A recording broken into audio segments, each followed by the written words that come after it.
Down in a narrow crooked street among other poverty-stricken houses, stood a very high and narrow one, built of lath and plaster. It was in a very bad state and bulged out in every direction. It was entirely inhabited by poor people, but the attic looked the poorest of all. Outside the window in the sunshine hung a battered bird cage, which had not even got a proper drinking glass, but only the neck of a bottle turned upside down, with a cork at the bottom to serve this purpose. An old maid stood at the window. She had just been hanging chickweed all over the cage in which a little linnet hopped about from perch to perch, singing as gaily as possible.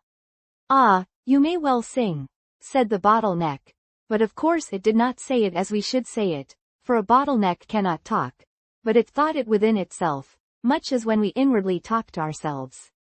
"Yes, you may well sing, you who have all your limbs whole. You should try what it is like to have lost the lower part of your body like me, and only to have a neck and a mouth, and that with a cork in it, such as I have, and you wouldn't sing much. I have no thing to make me sing, nor could I if I would. But it is a good thing that somebody is pleased. I could have sung when I was a whole bottle and anyone rubbed me with a cork. I used to be called the real lark then, the big lark, and then I went to the picnic in the wood, with the furrier and his family, and his daughter was engaged. Yes, I remember it as well as if it had been yesterday. I have had no end of experiences when I begin to look back upon them. I have been through fire and water, and down into the black earth, and higher up than most people, and now I hang in the sunshine outside a birdcage. It might be worthwhile to listen to my story, but I don't speak very loud about it, for I can't. Then it related within itself, or thought out its story. 83. 84. The bottleneck. Inwardly, it was a curious enough story. The little bird twittered away happily enough, and down in the street people walked and drove as usual, all bent upon their own concerns, thinking about them, or about nothing at all, but not so the bottleneck. It recalled the glowing smelting furnace in the factory, where it had been blown into life. It still remembered feeling quite warm, and gazing longingly into the roaring furnace, its birthplace, and its great desire to leap back again into it.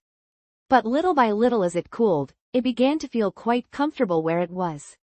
It was standing in a row with a whole regiment of brothers and sisters, all from the same furnace, but some were blown into champagne bottles, and others into beer bottles, which makes all the difference in their afterlife. Later, when out in the world, a beer bottle may certainly contain the costliest La Crème Christe, and a champagne bottle may be filled with blacking. But what one is born to may be seen in the structure. Nobility is nobility even if it has black blood in its veins. All the bottles were soon packed up and our bottle with them.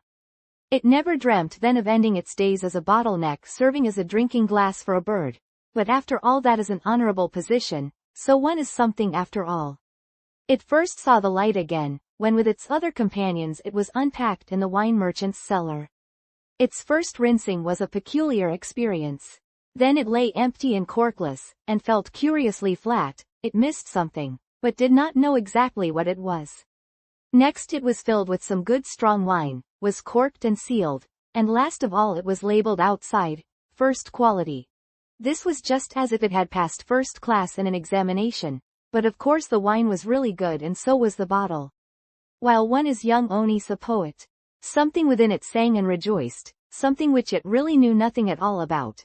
Green sunlit slopes where the vine grew, merry girls and jovial youths singing and kissing each other. Ah, life is a heavenly thing. All this stirred and worked within the bottle just as it does in young poets, who very often know no more about it than the bottle. At last one morning the bottle was bought by the furrier's apprentice. He was sent for a bottle of the best wine. It was packed up in the luncheon basket together with the ham, the cheese and the sausage. The basket also contained the bottleneck. 85. Butter of the best, and various fancy breads. The furrier's daughter packed it herself. She was quite young and very pretty. She had laughing brown eyes, and a smile on her lips. Her hands were soft and delicate and very white, yet not so white as her neck and bosom. It was easy to see that she was one of the town beauties, and yet she was not engaged. She held the provision basket on her lap during the drive to the wood. The neck of the bottle peeped out beyond the folds of the tablecloth. There was red sealing wax on the cork, and it looked straight up into the maiden's face. And it also looked at the young sailor who sat beside her. He was a friend of her childhood, the son of a portrait painter. He had just passed his examination for promotion with honor, and was to sail next day as mate on a long trip to foreign parts. There had been a good deal of talk about this journey during the packing, and while it was going on, the expression in the eyes and on the mouth of the pretty girl had been anything but cheerful. The two young people walked together in the wood, and talked to each other. What did they talk about? Well, the bottle did not hear their conversation, for it was in the luncheon basket. It was a very long time before it was taken out, but when this did occur, it was evident that something pleasant had taken place. Everybody's eyes were beaming, and the furrier's daughter was laughing, but she talked less than the others, and her cheeks glowed like two red roses. Father took up the bottle and the corkscrew. It was a curious sensation for the cork to be drawn from the bottle for the first time. The bottleneck never afterwards forgot the solemn moment when the cork flew out with a cloop, and it gurgled when the wine flowed out of it into the glasses. "The health of the betrothed," said father, and every glass was drained, while the young sailor kissed his lovely bride. "Health and happiness," said both the old people. The young man filled the glasses again and drank to the homecoming and the wedding this day year. When the glasses were emptied, he took the bottle and held it up above his head. "You have shared my happiness today, and you shall serve nobody else," saying which he threw it up into the air. The furrier's daughter little thought she was ever to see it again, however this was to come to pass. It fell. 86. The bottleneck. Among the rushes by a little woodland lake. The bottleneck remembered distinctly how it lay there thinking over these events. "I gave them wine, and they gave me swamp water in return, but they meant it well." It could no longer see the betrothed pair or the joyous old people, but it could hear them for a long time gaily talking and singing. After a time 2 little peasant boys came along peering among the reeds where they saw the bottle and took it away with them, so it was provided for. At home in the forester's cottage where they lived, their eldest brother who was a sailor had been yesterday to take leave of them, as he was starting on a long voyage. Mother was now packing up a bundle of his things which father was to take to the town in the evening, when he went to see his son once more, and to take his mother's last greeting. A little bottle had already been filled with spiced brandy, and was just being put into the bundle when the 2 boys came in with the other larger bottle they had found. This one would hold so much more than the little one, and this was all the better for it was such a splendid cure for a chill. It was no longer red wine like the last which was put into the bottle but bitter drops. However, these were good too, for the stomach. The large new bottle was to go and not the little one, so once more the bottle started on a new journey. It was taken on board the ship to Peter Jensen, and it was the very same ship in which the young mate was to sail. But the mate did not see the bottle, and even if he had he would not have known it, nor would he ever have thought that it was the one out of which they had drunk to his homecoming. Certainly it no longer contained wine, but there was something just as good in it. Whenever Peter Jensen brought it out, his shipmates dubbed it the apothecary. It contained good physic, and cured all their complaints as long as there was a drop left in it. It was a very pleasant time, and the bottle used to sing whenever it was stroked with a cork, so they christened it Peter Jensen's Lark. A long time passed and it stood in a corner empty, when something happened. Whether it was on the outward or the homeward journey, the bottle did not know, for it had not been ashore. A storm rose, great waves dark and heavy poured over the vessel and tossed it up and down. The masts were broken and one heavy sea sprang a leak. The pumps refused to the bottleneck 87 work, and it was a pitch-dark night. The ship sank, but at the last moment the young mate wrote upon a scrap of paper, "In the name of Jesus, we are going down." He wrote copyright the name of his bride, his own, and that of the ship, put the paper into an empty bottle he saw, hammered in the cork, and threw it out into the boiling seething waters. He did not know that it was the very bottle from which he had poured the draught of joy and hope for her and for himself. Now it swayed up and down upon the waves with farewells and a message of death. The ship sank, and the crew with it, but the bottle floated like a bird, for it had a heart in it, you know, a lover's letter. The sun rose and the sun set and looked to the bottle just like the glowing furnace in its earliest days, when it had a longing to leap back again. It went through calms and storms, It never struck against any rock, nor was it ever followed by sharks. It drifted about for more than a year and a day, first towards north and then towards south, just as the current drove it. It was otherwise entirely its own master, but one may get tired even of that. The written paper, the last farewell from the bridegroom to the bride, could only bring grief, if it ever came into the right hands. But where were those hands, the ones which had shone so white when they spread the cloth upon the fresh grass in the green woods on the day of the betrothal? Where was the furrier's daughter? Nay, where was the land, and which land lay nearest? All this the bottle knew not. It drifted and drifted, till at last it was sick of drifting about. It had never been its own intention, but all the same it had to drift till at last it reached land, a strange land. It did not understand a word that was said. It was not the language it was accustomed to hear, and one loses much if one does not understand the language. The bottle was picked up and looked at, the bit of paper inside was inspected, turned and twisted, but they did not understand what was written on it. They saw that the bottle had been thrown overboard, and that something about it was written on the paper, but what it was, this was the remarkable part. So it was put into the bottle again, and this was put into a large cupboard in a large room in a large house. Every time a stranger came the slip of paper was taken out, turned and twisted, so that the writing which was only G. 88 the bottleneck in pencil became more and more illegible. At last it was impossible even to make out the letters. The bottle stood in the cupboard for another year, then it was put into the lumber room, where it was soon hidden with dust and spiders' webs. Then it used to think of the better days when it poured forth red wine in the wood, and when it danced on the waves and carried a secret, a letter, a farewell sigh within it. Now it stood in the attic for 20 years, and it might have stood there longer, if the house had not been rebuilt. The roof was torn off, the bottle was seen and remarked upon, but it did not understand the language. One does not learn that by standing in a lumber room, even for 20 years.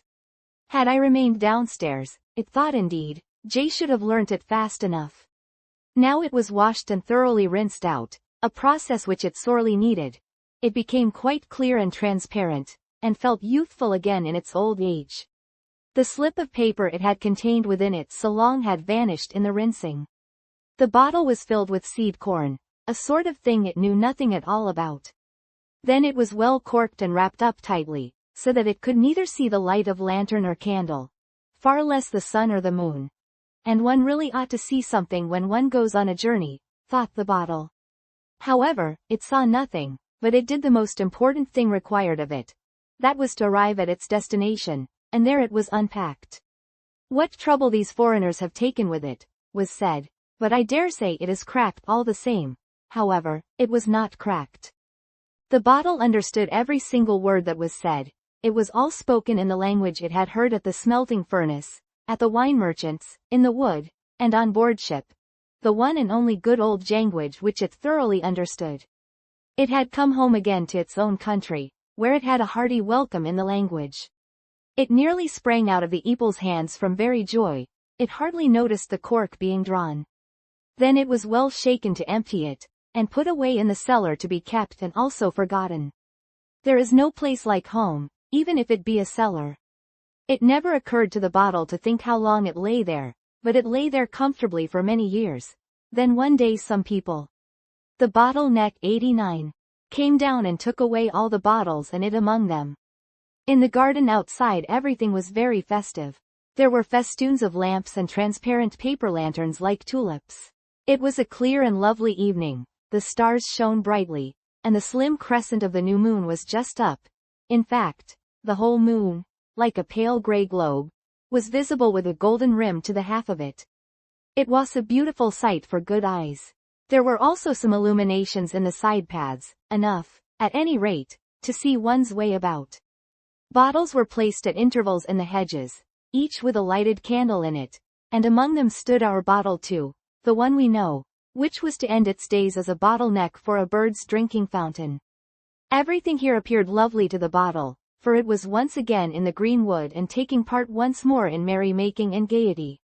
It heard music and singing once again, and the hum and buzz of many people, especially from that corner of the garden where the lanterns shone and the paper lamps gave their colored light. The bottle was only placed in one of the sidewalks, but even there it had food for reflection.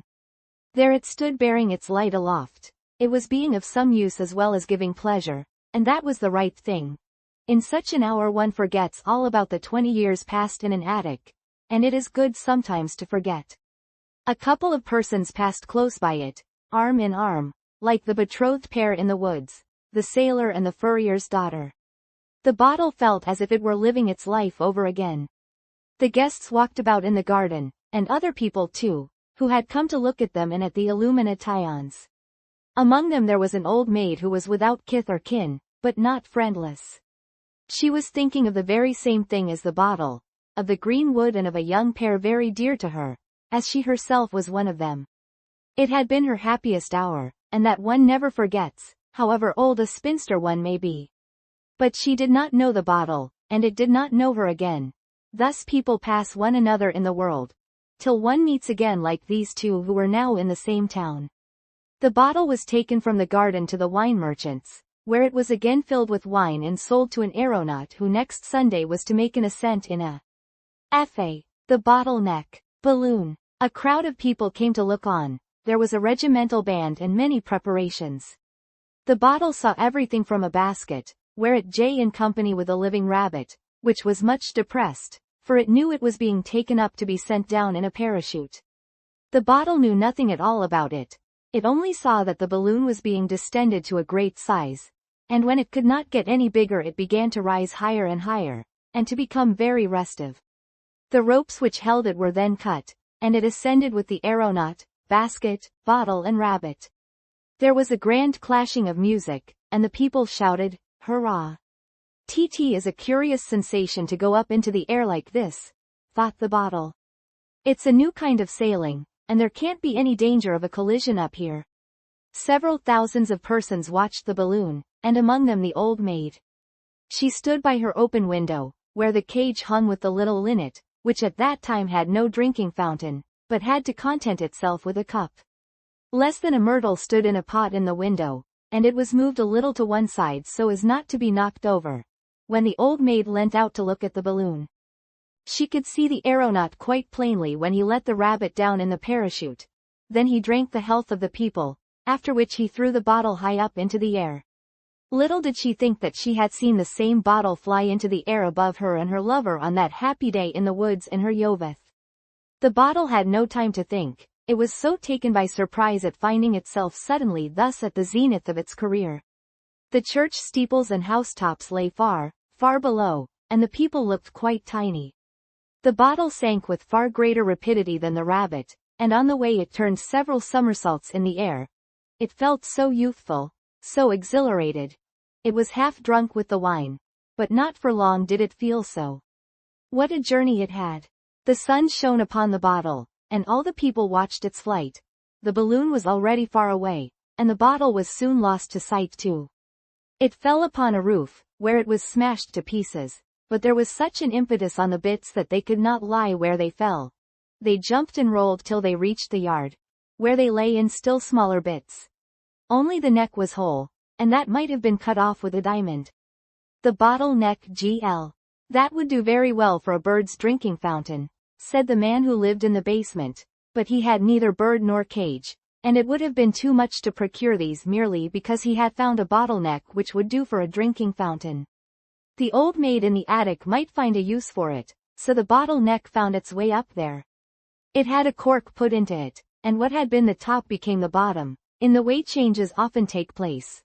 Fresh water was put into it and it was hung outside the cage of the little bird which sang so merrily. "Yes, you may well sing," was what the bottle neck said, and it was looked upon as a very remarkable one for it had been up in Abalone. Nothing more was known of its history. There it hung now as a drinking fountain, where it could hear the roll and the rumble in the streets below, and it could also hear the old maid talking in the room. She had an old friend with her, and they were talking, not about the bottle neck, but about the myrtle in the window. "You must certainly not spend 5 shillings on a bridal bouquet for your daughter," said the old maid. "One will give you a beauty covered with blossom. Do you see how beautifully my myrtle is blooming? Why, it is a cutting from the plant you gave me on the day after my betrothal, the one I was to have had for my bouquet when the year was out, the day which never came." Before then the eyes which would have gladdened and cherished me in this life were closed. He sleeps sweetly in the depths of the ocean, my beloved. The tree grew old, but I grew older, and when it drooped I took the last fresh branch and planted it in the earth where it has grown to such a big plant. So it will take part in a wedding after all and furnish a bouquet for your daughter. There were tears in the old maid's eyes as she spoke of her betrothal in the wood, and of the beloved of her youth. She thought about the toasts which had been drunk, and about the first kiss, but of these she did not speak. Was she not an old maid? Of all the thoughts that came into her mind, this one never came, that just outside her window was a relic of those days, the neck of the bottle out of which the cork came with a copyright pop when it was drawn on the betrothal day. The bottle neck did not recognize her either, in fact it was not listening to her conversation, partly, if not entirely, because it was only thinking about itself.